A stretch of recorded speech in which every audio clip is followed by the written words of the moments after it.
आज का डेट क्या हो गया? आज 14 तारीख हो गया ना। चौदह। आज 14। 14 अक्टूबर 2025 हो गया। हम लोग किसकी तैयारी कर रहे हैं? जेट की। किसकी? जेट की। हाँ, तो जेट जे। और नेट दोनों का पेपर सेम है। जो भी दिसंबर वाला नेट का एग्जाम भरोगी वो सेम यही वाला पेपर आएगा, है ना। ये हो गया हमारा पेपर वन। तो पेपर अच्छा। वन में 10 यूनिट होता है। तो कौन सा यूनिट हम लोग चल रहे हैं अभी? यूनिट जी। नंबर, उसका क्या नाम है? यूनिट 12। यूनिट। तो इसका बुलेट नंबर ये वाला था टीचिंग पहला। एपिसोड। ये वाला बुलेट है दूसरा। पहला भी खत्म कर दिए, दूसरा भी खत्म कर दिए। तीसरा वाला बुलेट है फैक्टर सब, ये भी हम लोग क्या किए, कल खत्म किए। और आज है चौथा बुलेट। तो कल चौथा बुलेट खत्म क्या? किया। मैथ। ये वाला यहाँ से लेकर यहाँ तक पूरा का पूरा जो है सो हम लोग एक ही क्लास में खत्म करने का कोशिश करेंगे। चौथा बुलेट उसका क्या नाम है? Methods of teaching in institutions of higher learning, यानी हायर लर्निंग में जो इंस्टीट्यूट लर्निंग। होता है उसको टीचिंग करने के लिए क्या क्या मेथड अपनाना चाहिए। ठीक समझ में आ गया कैसे कर जाना है? नोट्स उसी तरह से बनाना।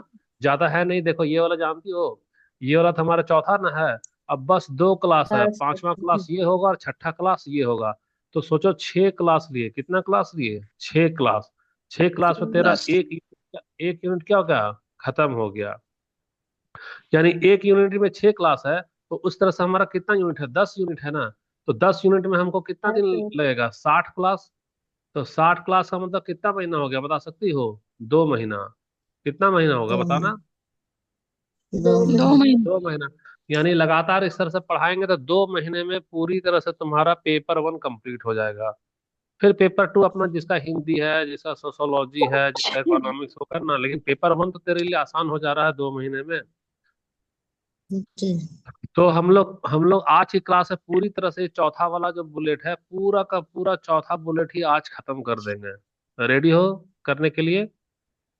कॉपी पेन हाँ लेना, सर। बैठना, जो बोलेंगे फटाफट लिखते जाना, है ना। ताकि जब भी हम पूछें तो उस समय तुम उसका क्या करो, जवाब दे सको। सोना पता चल गया ना कौन सा बुलेट हो रहा है आज हमारा? ये है आज का चौथा टॉपिक, सोना बुलेट ये सर। वाला है ना। देखो अब होता क्या, पहले तो बाइलिंगुअल करेंगे। बाइलिंगुअल का मतलब इंग्लिश और हिंदी साथ में रखेंगे। Method of teaching in institutions of higher learning, यानी कि क्या होता है, जब भी उच्च शिक्षण संस्थान में एडमिशन लोगी तो हायर इंस्टीट्यूशन जो है सो पढ़ाने के लिए क्या क्या पद्धति अपनाता है। क्या वह टीचर सेंटर होना चाहिए, यानी कि वह स्टूडेंट सेंटर होना चाहिए। होता है ना कि आप शिक्षक केंद्रित रखिएगा, हाँ सर। या नहीं कि तो या नहीं तो आप लर्नर सेंटर रखिएगा, तो कौन अच्छा रहेगा? दूसरा है कि ऑफलाइन वर्सेस ऑनलाइन।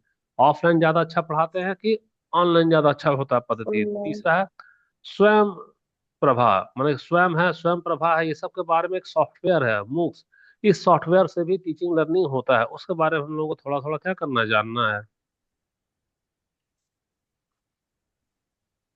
अब देखो यहाँ से, सबसे पहले हायर एजुकेशन में शिक्षण की पद्धति जो होती है वह कैसी होती है? सीख एकदम गहराई वाला होना चाहिए, विद्यार्थियों को एक्टिव बनाना चाहिए, और थोड़ा सा विद्यार्थियों को आजादी यानी फ्रीडम देना चाहिए। यही वजह है कि कॉलेज का स्टूडेंट के लिए कोई भी ड्रेस कोड नहीं होता, और स्कूल वाले बच्चे के लिए क्या होता है, ड्रेस कोड। क्यों? क्योंकि कॉलेज वाले में थोड़ा सा क्या चाहिए, थोड़ा सा ऑटोनोमी चाहिए, यानी थोड़ा सा उसको आजादी दो।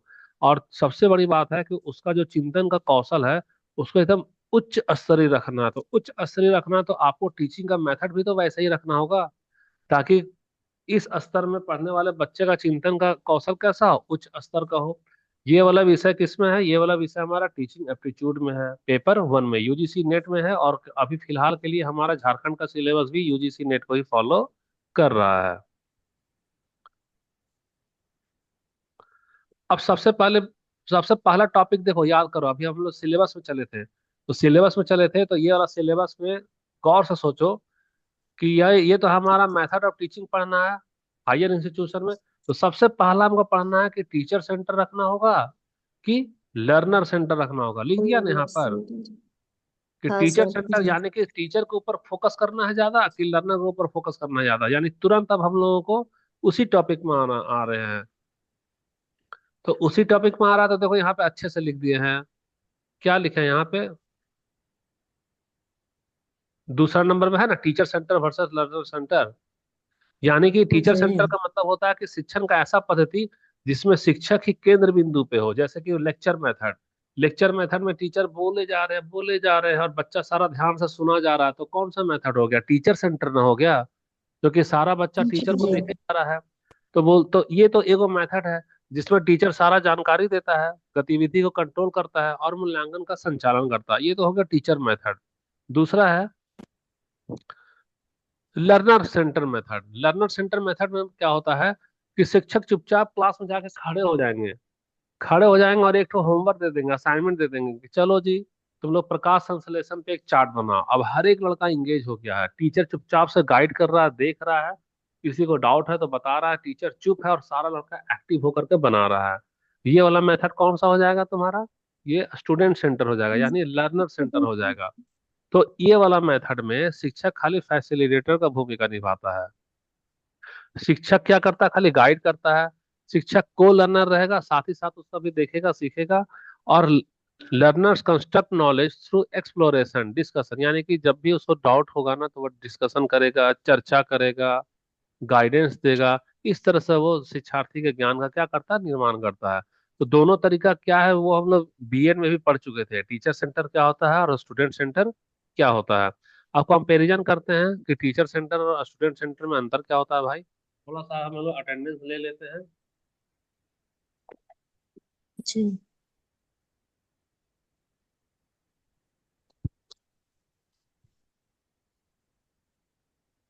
सिर्फ अटेंडेंस लेकर के तुरंत शुरू कर दे रहे हैं क्लास, है ना? एक मिनट।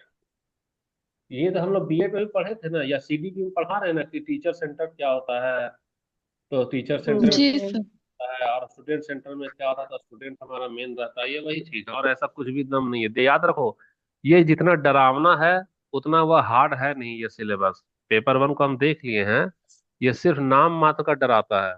इसमें कुछ भी दम नहीं है। जो बीएड की लड़की लोग अगर क्लास कर रही होगी हमारा सीडीपी का, तो उसके लिए 70% ये टॉपिक ऐसे ही खत्म हो जाएगा। दोनों में हम लोग तुलना कर रहे हैं, स्क्रीन शो हो रहा है? बताओ, स्क्रीन डिस्प्ले हो रहा है? हाँ जी। सर, हो रहा है। ठीक है, हो रहा तो हम लोग देखते हैं, है ना? अब देखो कंपैरिजन कर लो। कंपैरिजन में जब टीचर सेंटर होगा ना, तो टीचर सेंटर होता है तो रोल ऑफ टीचर क्या होता है? वह होता है नॉलेज का ट्रांसमीटर, यानी कि ज्ञान का वाहक। शिक्षक अपने ज्ञान को ट्रांसफर करेगा कहाँ? स्टूडेंट में। क्योंकि टीचर लगातार भाषण दी जाएगा, स्टूडेंट सुनेगा, ज्ञान का ट्रांसफर हो रहा है। लेकिन जब लर्नर सेंटर होता है, तो लर्नर सेंटर में टीचर की भूमिका मात्र फैसिलिटेटर की हो जाएगी, मेंटर की हो जाएगी, गाइड की हो जाएगी। बच्चा को छोड़ देगा और बच्चा खुद से ही कर करके वह ज्ञान का निर्माण करेगा। टीचर सेंटर में शिक्षक की भूमिका जो होती है वह ज्ञान संप्रेषक होता है, और टीचर को सारा अधिकार होता है क्लास में को कंट्रोल करने का, सारी एक्टिविटी कराने का। लेकिन जब लर्नर सेंटर रहेगा ना, तो टीचर की शक्ति सीमित हो जाएगी, वह सिर्फ सहायक रहेगा। अच्छा, ये तो हिंदी इंग्लिश सेम हो गया है, ये मिस्टेक हो गया थोड़ा सा। जी। अगला वाला भाव। टीचर सेंटर में विद्यार्थी तो खाली सुनते रहते हैं टीचर की बात को, यानी विद्यार्थी हमारा कैसा होता है? पैसिव लिसनर होता है। लेकिन जब भी स्टूडेंट सेंटर्ड होगा ना, तो स्टूडेंट खुद ना भाग करेगा, चार्ट बनाएगा, ड्राइंग करेगा, पेंटिंग करेगा, यानी छात्र एक्टिव रूप से पार्टिसिपेंट रहता है। ये वाला किसमें आएगा? स्टूडेंट सेंटर में। ये वाला टीचर सेंटर में। और देखो, कंट्रोल ऑफ लर्निंग में टीचर सेंटर में पूरी तरह से कंट्रोल टीचर के ऊपर। जैसे अभी देखो हम टीचर सेंटर पढ़ा रहे हैं, तो मामला मेरे कंट्रोल में ना है। हम चाह रहे हैं तो एक दिन में एक बुलेट हमारा खत्म हो जा रहा है, तो ये कंट्रोल किसका है? टीचर का है। जी। लेकिन अगर ये तुम लोग जी।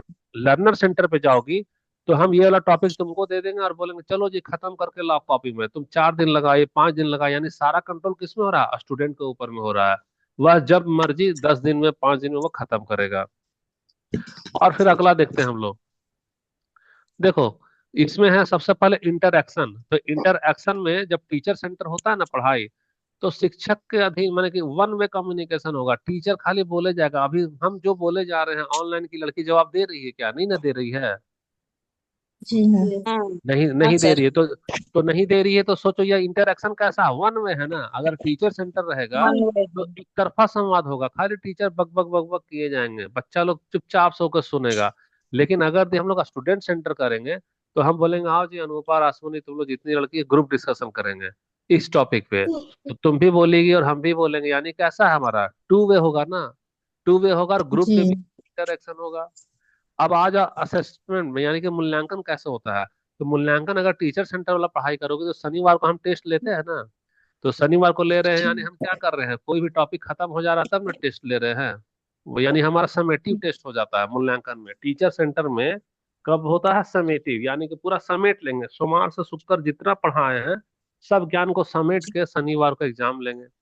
लेकिन अगर भी हमारा लर्नर सेंटर रहेगा, तो लर्नर सेंटर बच्चा जहां अटक जाएगा फट से टीचर को पूछे, सर ये वाला बताइए ना, हमको समझ में नहीं आ रहा है। यानी फॉर्मेटिव होगा, यहाँ ज्ञान का निर्माण होगा। यहाँ ज्ञान का निर्माण होगा। दोस्त निर्माण लोग भी होगा। मूल्यांकन करेगा और बच्चा खुद का भी मूल्यांकन करेगा। लेकिन टीचर सेंटर में ना ज्ञान का निर्माण नहीं है, वह ज्ञान का परख है कि तुम कितना सीखी हो।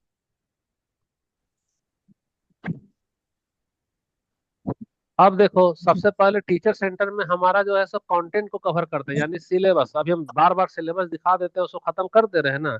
तो मेरा केंद्र बिंदु क्या जी है, जल्दी से सिलेबस खत्म करो। लेकिन अगर लर्नर सेंटर रखेंगे, तेरे ऊपर छोड़ देंगे अपनी मर्जी से पढ़ने के लिए, तो तुम सिलेबस के पीछे नहीं भागेगी। तुम भागेगी भैया जो भी लाइन लिखा है सिलेबस, सिलेबस से पहले हमको परिभाषा समझना है, उसका माने समझना है, उसका हमको उदाहरण जानना है।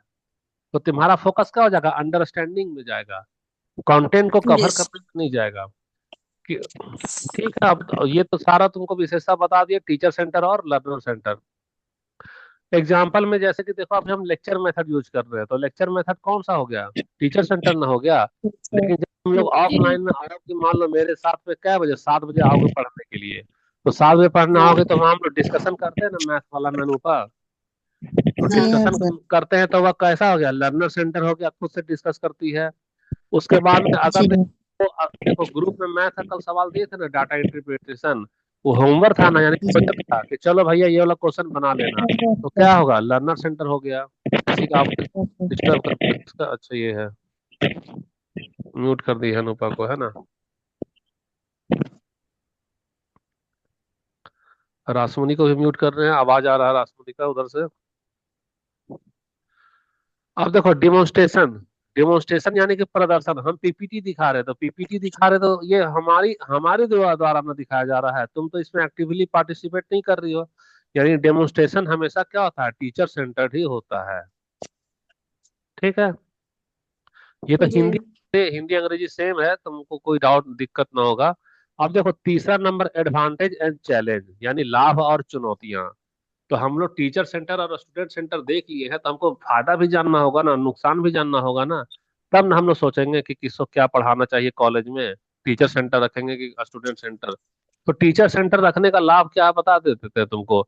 टीचर सेंटर में सबसे पहले तेरा ना समय की बचत हो जाएगा, हम अगर पढ़ा देंगे तो पूरा का पूरा, अभी हम दिखा दिए थे कि पेपर वन कितना माह में खत्म कर देंगे, 2 माह में। तो ये टीचर सेंटर का दो फायदा है, क्योंकि हमको सब्जेक्ट का नॉलेज है, हम सब्जेक्ट में मास्टरी है, हमको हमको पता है कि यह कितना समय लेगा। तो समय की बचत हो जाएगा। लेकिन अगर लर्नर सेंटर में जाओगी ना, तो समय का बचत तुमको नहीं होगा, खुद से सीखोगे खुद से करोगे, तो 2 महीने की जगह तुमको कितना माह लग जाएगा, 20 माह लग जाएगा। इसका उदाहरण है, जैसे मान लो जो लड़की लोग सेल्फ स्टडी कर रही है, क्या कर रही है, सेल्फ स्टडी। Self study. तो सेल्फ स्टडी कर रही है, तो देखो कि सेल्फ स्टडी करते करते वो लोग कम से कम तो 4 साल हो गया होगा। और 4 साल में शायद ही किसी किसी का नेट का एग्जाम निकला निकला होगा। क्यों, क्योंकि अभी तक वह पूरी विषय को खत्म नहीं कर पाई है। तो उसका समय बच रहा है क्या, नहीं ना बच रहा है। लेकिन जो लड़की हम्म। तो क्लास कर रही है, क्या कर रही है, क्लास, या मान लो मेरे से पढ़ रही है, तो कहाँ 4 साल में जो खुद से पढ़ेगी वो कितना माह में खत्म हो जाएगा, 2 माह में। तो यह टीचर सेंटर का क्या होता है, बचत है, समय का बचत। दूसरा, टीचर सेंटर में तुमको व्यवस्थित शिक्षण, यानी कि एकदम टॉपिक वाइज टॉपिक हमारा नोट्स मिल रहा है ना, हर दिन एक टॉपिक खत्म कर दे रहे हैं। तीसरा फायदा है कि कक्षा का नियंत्रण है, हम जो चाह रहे हैं वही ना पढ़ा रहे हैं। तुम अपने मन से पढ़ पा रही हो क्या, नहीं नहीं पढ़ पा रही हो। ये नहीं। टीचर सेंटर का क्या फायदा है, ये क्या है टीचर सेंटर का फायदा। अब उसका नुकसान क्या है भाई, नुकसान है कि तुम लोग एकदम निष्क्रिय पड़े रहोगे, कुछ भी हिलोगे डोलोगे नहीं, इंतजार करोगे कि दिवाकर सर का क्लास आएगा, तो फिर हमको दिवाकर सर नोट्स और वीडियो देंगे, तो हम सब फटाफट रटेंगे। तो तुम अंदर से मोटिवेशन क्या रहेगा, कम ना रहेगा, मेरे ऊपर ना निर्भर हम हो जाओ, लोग। तो मेरे ऊपर जी निर्भर सर। हो जाओगी। और यही यही चीज अधिकतर, मतलब ये डिसएडवांटेज है, ये क्या है, डिसएडवांटेज है। तो तुमको एडवांटेज भी बता दिए और डिसएडवांटेज भी बता दिए। अब आ जाओ लर्नर सेंटर में।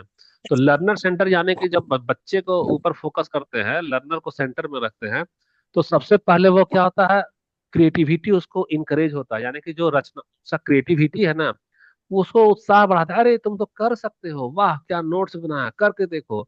तो उसका उत्साह इतना जग जाएगा ना, सोचेगा अरे हम में तो दम है, हम भी कुछ लिख सकते हैं। तो उसका क्रिएटिविटी क्या होगा, बढ़ेगा। और जब वो नोट्स बनाना चालू करेगा तो उसका क्रिटिकल थिंकिंग भी तो डेवलप होगा। धीरे धीरे तुम खुद होगी तो 6 महीना 8 महीना बाद तुम्हारा लेवल बढ़ता जाएगा। तुम्हारा थिंकिंग क्या हो जाएगा, क्रिटिकल, तुम आलोचनात्मक सोचने लगोगी। क्रिटिकल थिंकिंग का मतलब होता है दो चीज। तुम किसी भी बात के बारे में तुम पक्ष के बारे में भी सोचेगी, और दूसरा क्या सोचेगी, विपक्ष के बारे में भी। यानी कि तुम फायदा भी सोचेगी और नुकसान भी सोचेगी। इस तरह का सोच को क्रिटिकल थिंकिंग बोलेंगे। तीसरा, खुद से नोट्स वगैरह दे देंगे, होमवर्क बनाने तो कोलाबोरेशन करोगी ना, एक दूसरे को कॉल करोगी, एक दूसरे से नोट शेयर करोगी। तो ये सारा हमारा फायदा होता है किसका, लर्नर सेंटर का। देखो, चैलेंज क्या है भाई, चैलेंज में है कि तुमको पूरा प्लानिंग बनाना पड़ेगा। दूसरा कि तुमको एकदम टीचर ट्रेनिंग चाहिए, है ना।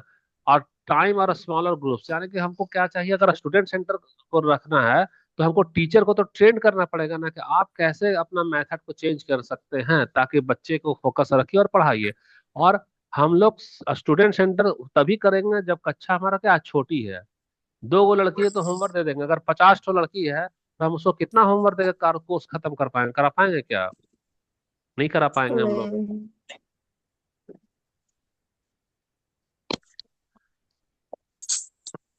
देखो, अब हम लोग कब इसका इस्तेमाल करना है ना।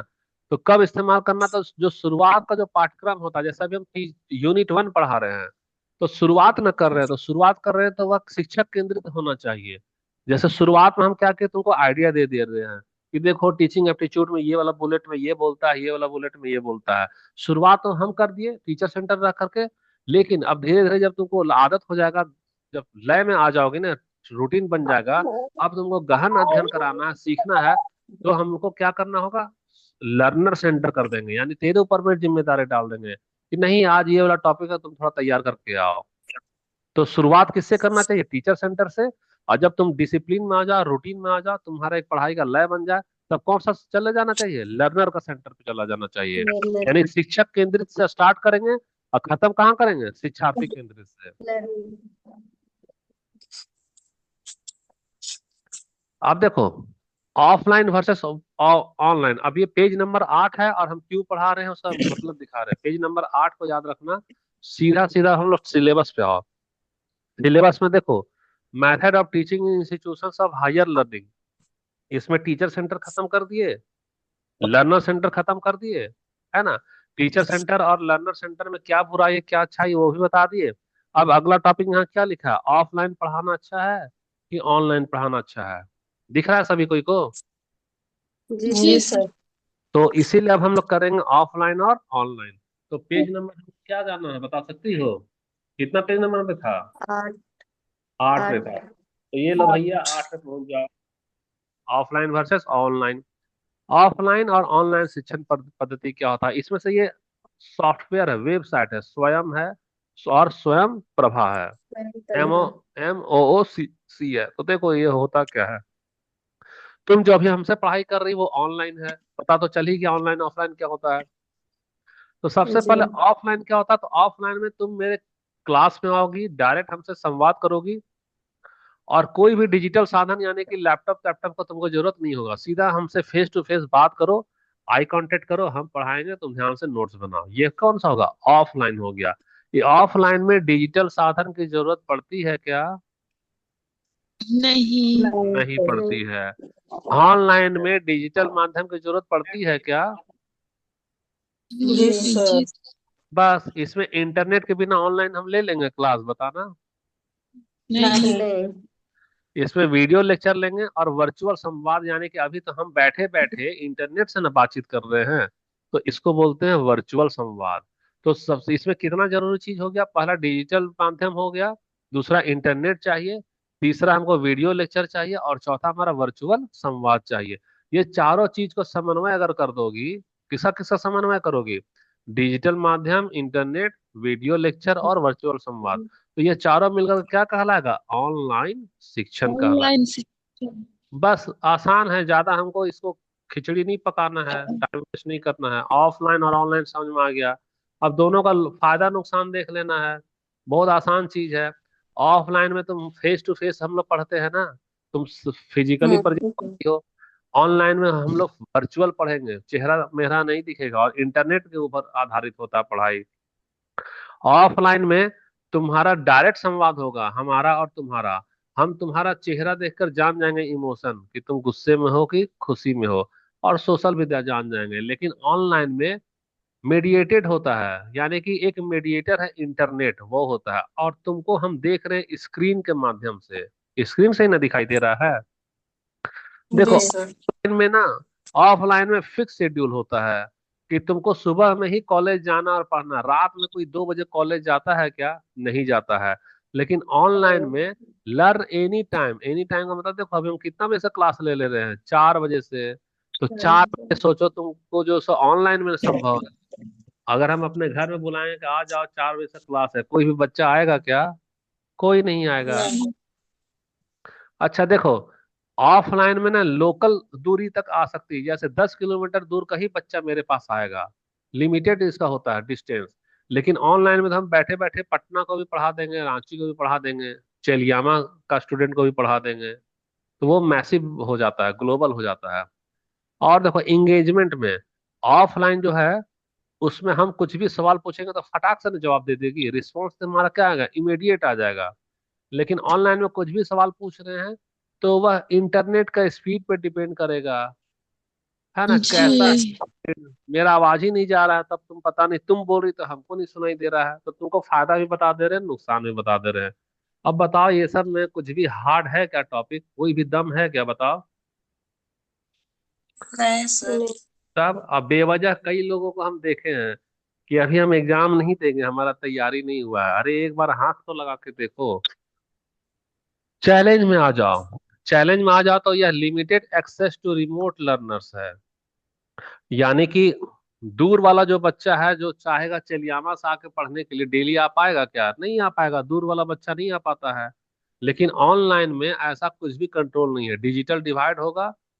तो डिजिटल डिवाइड, अच्छा ठीक है, ये कम ही बता रहे हैं। तो ऑफलाइन में दूर का बच्चा नहीं आ पाता है, और ऑनलाइन में जानती हो पढ़ाई डिस्टर्ब कब होगा? डिजिटल डिवाइड, तेरा मोबाइल कबाड़ी वाला हो, पुराना वाला हो, या इंटरनेट तेरा क्या हो, लो हो, तब भी तुमको पढ़ाई में क्या होगा? डिस्टरबेंस हो जाएगा।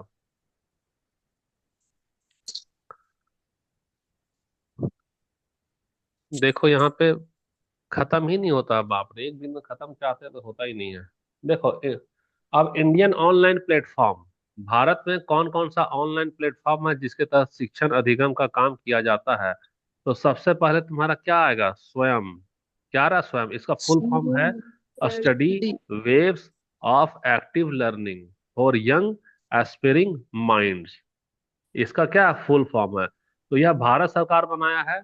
भारत सरकार बना करके MOOCS के रूप में ऑनलाइन पाठ्यक्रम प्रदान करती है। तो ये वाला जब स्वयं में जाओगी ना, तो इसमें तुमको फ्री में वीडियो लेक्चर मिलेगा, इंटरनेट में लिखा हुआ नोट्स मिलेगा, क्विज मिलेगा, और क्रेडिट ट्रांसफर की सुविधा इसमें दी जाता है। कौन सा हो गया? यह स्वयं हो गया। ऑनलाइन हमारा भारत सरकार का एक वेबसाइट है। दूसरा है तुम्हारे पास में स्वयं प्रभा। तो स्वयं प्रभा जानते हो, जैसे डिश टीवी होता है ना, ऐसी 40 DTH चैनल का एक समूह है। किसका है? अच्छा। 40 DTH चैनल का एक समूह है, अच्छा। जो जो 24 घंटा और सातों दिन खाली शिक्षा वाला कार्यक्रम प्रसारित करता है। तो ये क्या है कि गांव में जो बच्चा नहीं जा सकता ट्यूशन, नहीं जा सकता कॉलेज, वो क्या करेगा? स्वयं प्रभा का चैनल लगा लेगा। उस चैनल में सारा वीडियो लेक्चर देख देख करके अपना शिक्षा क्या करेगा? ग्रहण करेगा। ये भी बता दिए। आप देखो, MOOCS यानी मैसिव ओपन ऑनलाइन कोर्स, इसका फुल फॉर्म याद रख लेना। M से क्या होगा? मैसिव। O से क्या होगा? ओपन। मैसिव फिर O से क्या होगा? ओपन ऑनलाइन C से कोर्स। कोर्स। ये क्या होता है? तो ये इंटरनेट में क्या किया है ना, कि एकदम विशाल सामग्री को फ्री में डाल दिया है। फ्री में डाल दिया तो करोड़ों स्टूडेंट जो चाहे सो क्या कर सकता है? पढ़ाई कर सकता है।